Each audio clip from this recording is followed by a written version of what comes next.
What's up, guys? And we're back. We're going to talk about one of the most important topics, which is how to conduct yourself as a professional when you're having a consultation. Now, I've broken this down in 7 steps. We're going to make it very bite-sized, very digestible, but it's very important for you guys to follow these exact steps I'm going to teach you. See, I'm having OCD right now, but we're going to keep this very raw, very organic, right? I was like, let me just try to give them some more insight in what my thought process is when it comes to this, but I truly think this is going to help you guys tremendously. So let's get straight to it. First one, the most important one, is greeting.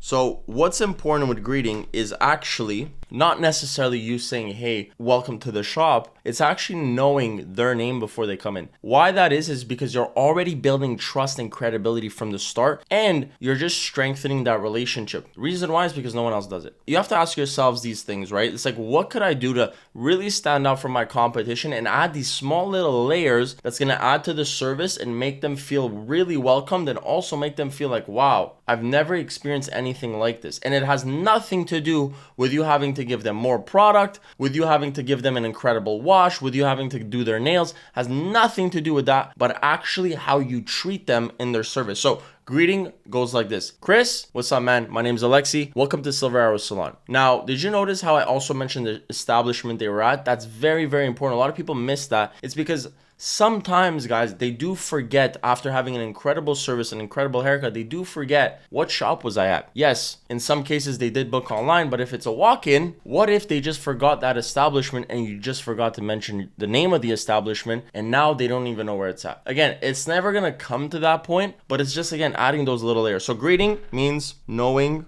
their name first and welcoming to the shop. The next one is actually one that you might have not probably thought of, which it's, again, 99% of barbers still do this. No cape. No cape. What does that mean? What I tend to see happen is, you greet yourself, you greet the client, and the client sits in the chair like this. First thing you guys do before you even open your mouth, or before the client opens their mouth, the cape goes on to their neck. Now, why is this so important not to do? It's so important not to do because, guys, when you're having a consultation means what? You're consulting with them. That means you're not starting the service. So when you're having a consultation, this is the prep before you actually do anything. So you need to be able to communicate with them. And what tends to happen is, a lot of the times clients are like, yeah, I want to go shorter, I want to go do this with the sides. But if the cape's on them, 1, is very awkward. 2, if you're having a consultation and you're putting the cape on their neck, you're hiding their identity, right? You're hiding what they're wearing, you're hiding who they are. You're literally making the decision of what you want to give them and creating a haircut that's tailored and suitable so much more difficult for you when you put the cape on, because you're pretty much only given the head as the only idea and example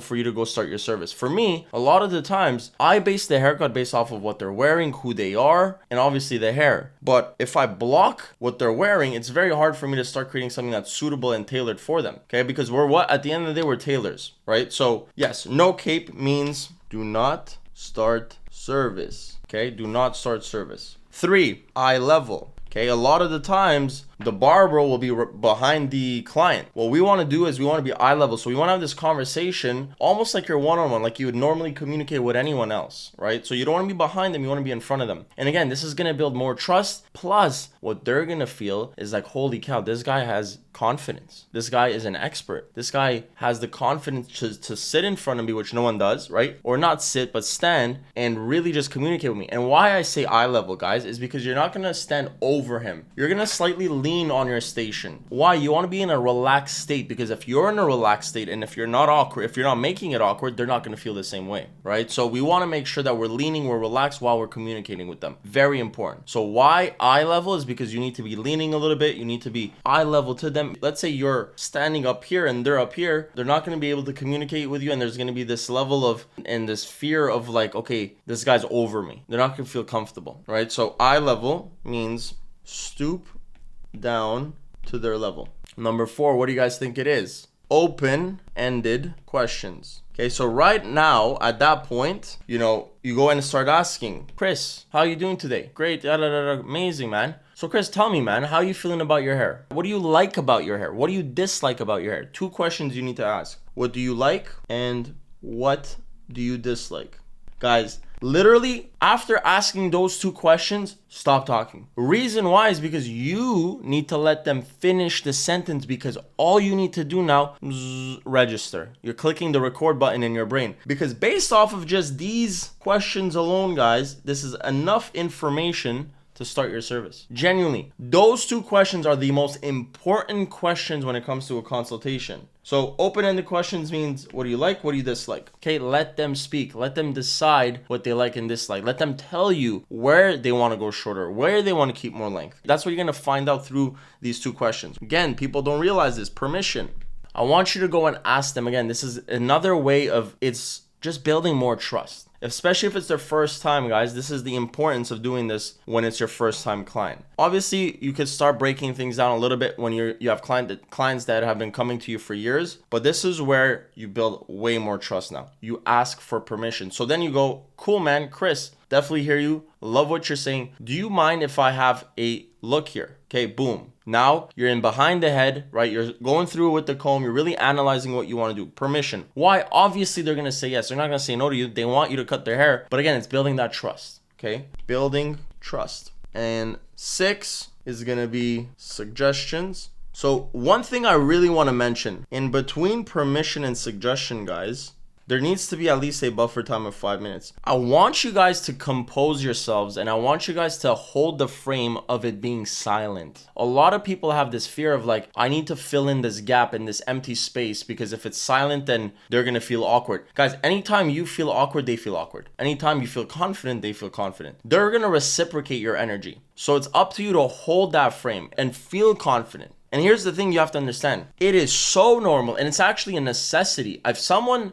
let's say someone goes and they go, can I go through and have a look? They say yes. And then within 30 seconds, they start suggesting what they want to do. I think there's an issue there. I think what's going to end up happening is midway through the haircut, the client's going to do what? They're going to ask you to go shorter. Why? Because you haven't given yourself enough time to really go and dissect what you want to do to them, right? So this is where I want you guys to hold a frame of 5 minutes of complete silence. But what you're doing in the meantime is analyzing. You're looking at the growth patterns. You're really thinking. Guys, a lot of the times we feel this added pressure of like, I need to do this fast. That's not the case. Your consultation, if it's done right, will save you an extra 15 to 20 minutes rather than a shitty consultation that you're both not aligned on. And next thing you know, halfway through the haircut, the client's like, I want to go shorter. I want to change the haircut. That's because you didn't set the frame initially. That's because you didn't have a proper consultation. You didn't set proper expectations. Suggestions means your professional opinion. Again, minimum 5 minutes. Moving forward, 5 minutes, guys. Okay, hold the frame. So this is what I want you guys to know, right? It's 5 minutes in between permission and suggestion, but then you go and suggest. So at this point you go, hey Chris, so this is what I'm thinking, dude. Because you said, you like the length in the back, and you said you dislike the fact that the sides are shorter, what we're gonna do is we're gonna go with a fade through the sides. And then after, we're gonna go and refine some of the top. We're gonna go and texturize it because you want something that's more manageable, something that's gonna have longevity. But what we're gonna do is we're gonna keep the mullet. We're gonna layer it a little bit because again, it's too heavy right now. We want it to make it a little bit more manageable for you. But at the end of the day, I want something that's gonna be easy for you to style, but also still maintaining what you like and dislike. Does that work for you? Great. And then what you do, boom, you say that last sentence I just said again, which is the most important step of an entire consultation is what? Confirmation. Holy cow. The amount of times I see barbers do this one thing wrong. Guys, the reason why your clients are asking you to go shorter through the end of the haircut is you're not doing this. I guarantee it. Because if you confirm the haircut properly and you say it twice, that's your bulletproof vest. So confirmation is security. Your bulletproof vest. Exclamation mark, exclamation mark, exclamation mark. So the reason why is because you go through the suggestion, right? You go through your consultation, you suggest, boom, you're done. You then say it again to confirm, because the whole point is that you want them to confirm as well. So example, so Chris, just to confirm again, we're gonna go keep the nape longer, we're gonna keep the neck longer, we're gonna go short on the sides, texturize the top, and then at the end I'm gonna show you how to style it. Does that work for you? You said that twice. Say it again. Does that work for you? Yes. Cool, man. Let's get started. So now, here's the thing. The reason why is because he now has confirmed. So example, if they go midway through their haircut and they tell you that they want to go shorter, first of all, the probability of that happening is going to be a lot less, but now it's already been set. You've already said this. So this is where you guys could go, and this is why it's so important, because you could lose on so much money if you don't do this. You go be like, hey dude, we confirmed that this is what we were gonna do. Unfortunately, that's another service for another day. We could look into booking that appointment, but I have clients coming in next and I just will not have the time to do it. That's it. It's your confirmation. And here's the thing, because you've already set the frame initially, it's only maybe happened to me once or twice within a span of 6 years, even with the confirmation. But if you don't do the confirmation, the probability of them wanting you to go shorter halfway through the haircut is so high. Now, there's a difference between wanting a different cut and wanting changes. If they're like, hey dude, can we take a little bit off the top? That's different. You're not going to go and tell them that's another service, especially if you do have the time, okay? There is a bit of a balance here, right? I'm specifically saying that if, let's say, you went and tapered the haircut and then they want a mid fade, now that is why this is so important, because that is another haircut, because it's going to take you another 20 to 30 minutes. Guys, I really want to add more emphasis to this, because this is extremely important. 1, 2, it is not only recommended, it's a necessity. If you guys aren't having a consultation process already, that's another reason why you can't really raise your prices. And if you're not, and everyone around you is not, oh my God, is there so much opportunity here? Be the black sheep, because once you are charging black sheep money, that means charging price points that aren't based off of what everyone else is charging in your neighborhood, is going to be easier and it's going to make sense, because people are going to be like, well, his services are different. He's a different type of professional. So guys, that is my steps to a consultation. Write down in the comments below what your biggest takeaway was and what you're going to start implementing today. Take care, guys.